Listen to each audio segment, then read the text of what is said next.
नमस्कार। आज के इस ऐतिहासिक विश्लेषण में आपका बहुत बहुत स्वागत है। आज हम भारत के इतिहास के एक बेहद नाटकीय, रोमांचक और कह सकते हैं कि सबसे महत्वपूर्ण दौर पर बात करने जा रहे हैं।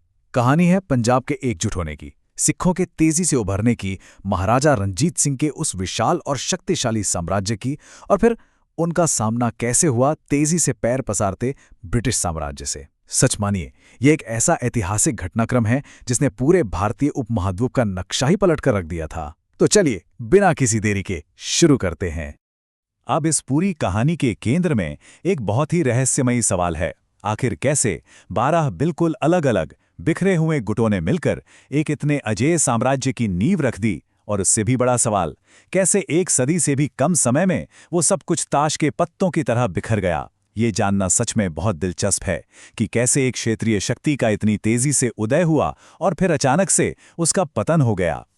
ठीक है, तो आइए इसकी गहराई में चलते हैं। आज हम जिन मुख्य पड़ावों से गुजरेंगे वो हैं, पहला, सिखों का सुदृढ़ीकरण; दूसरा, रंजीत सिंह का उदय; तीसरा, अंग्रेजों के साथ संधियां; और अंत में पंजाब का पतन। भाग 1, सिखों का सुदृढ़ीकरण। तो देखिए, कहानी शुरू होती है अंतिम सिख गुरु गोबिंद सिंह जी के निधन के बाद। उस वक्त पंजाब भारी उथल-पुथल और अस्थिरता के दौर से गुजर रहा था।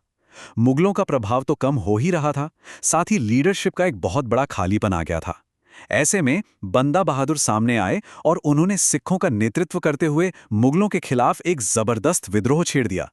लेकिन यह बगावत ज्यादा लंबी नहीं चल सकी। 1716 में मुगल सम्राट फर्रुखसियर ने बंदा बहादुर को मृत्युदंड दे दिया। इस एक घटना ने सिख समुदाय को पूरी तरह से नेतृत्वहीन और दिशाहीन कर दिया।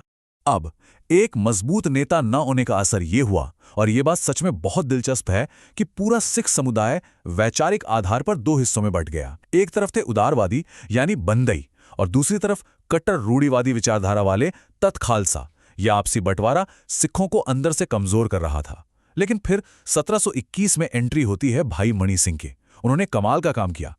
उन्होंने इन दोनों गुटों के बीच के सारे मतभेदों को सुलझाया और उन्हें फिर से एक कर दिया। ये सच में एक बहुत बड़ा टर्निंग पॉइंट था। एकजुट होने के बाद सिखों ने खुद को एक बहुत ही अनुशासित सैन्य और राजनीतिक शक्ति के रूप में ढाला। नवाब कपूर सिंह फैजुल्लापुरिया ने दल खालसा की नींव रखी। उन्होंने पूरी खालसा आबादी को दो खास सैन्य गुटों में बांट दिया: तरुणा दल, जो युवाओं की एक बेहद जोशीली और ऊर्जावान सेना थी, और बुढ़ा दल, जिसमें युद्ध के अनुभवी दिग्गज शामिल थे। इस गजब के स्ट्रक्चर ने सिखों को न सिर्फ राजनीतिक बल्कि सांस्कृतिक और आर्थिक रूप से भी एक नई और मजबूत पहचान दी। भाग 2, रणजीत सिंह का उदय। 18वीं सदी के आखिरी सालों में पंजाब के इस पूरे राजनीतिक ड्रामे के बीच एक ऐसे शख्स की एंट्री होती है जिसने इतिहास का रुख ही मोड़ दिया। सुकरचकिया मिसल के युवा रणजीत सिंह।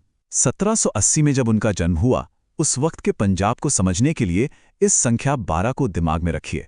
उस समय पूरा का पूरा पंजाब 12 अलग अलग मिसलों यानी सैन्य गुटों में बटा हुआ था। तो यहां सबसे अहम बात यह है कि रणजीत सिंह ने इन 12 बिखरी हुई मिसलों को एक करने की ठानी, और इसके लिए उन्होंने रक्त और लौ की नीति अपनाई। जी हां, एक बेहद सख्त, क्रूर लेकिन अचूक नीति। इन ताकतवर सैन्य गुटों को एक करना कोई बच्चों का खेल तो था नहीं, पर उन्होंने ये तय कर लिया था कि मध्य पंजाब में एक केंद्रीय और मजबूत साम्राज्य बनेगा, चाहे इसके लिए युद्ध और कठोरता की किसी भी हद तक क्यों न जाना पड़े।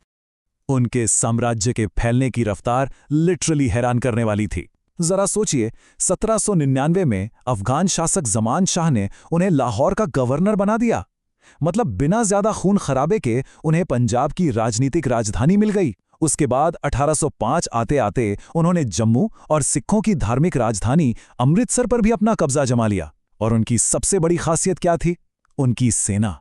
उन्होंने एक ऐसी सेना बनाई जिसमें सिर्फ सिख ही नहीं बल्कि डोगरा और नेपाली सैनिक भी शामिल थे। इस समावेशी सोच ने उनकी ताकत को कई गुना बढ़ा दिया था। भाग 3, अंग्रेजों के साथ संधियां।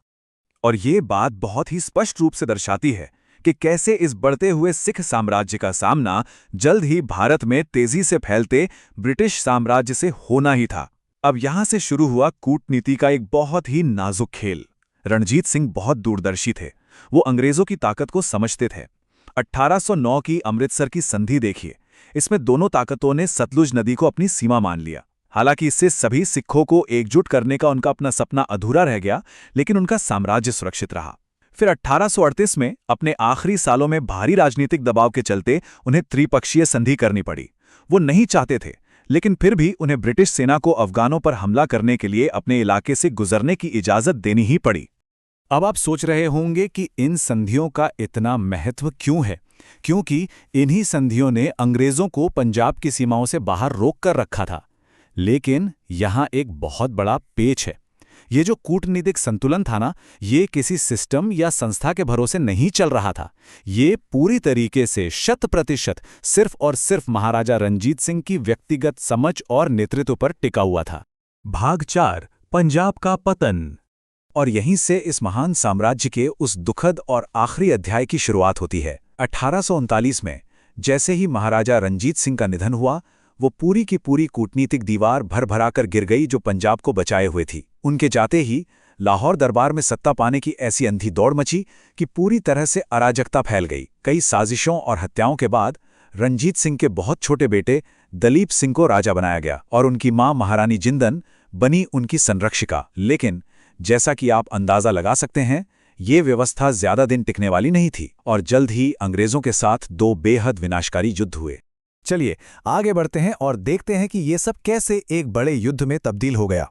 प्रथम आंग्ल सिख युद्ध की वजह कई सारी थीं।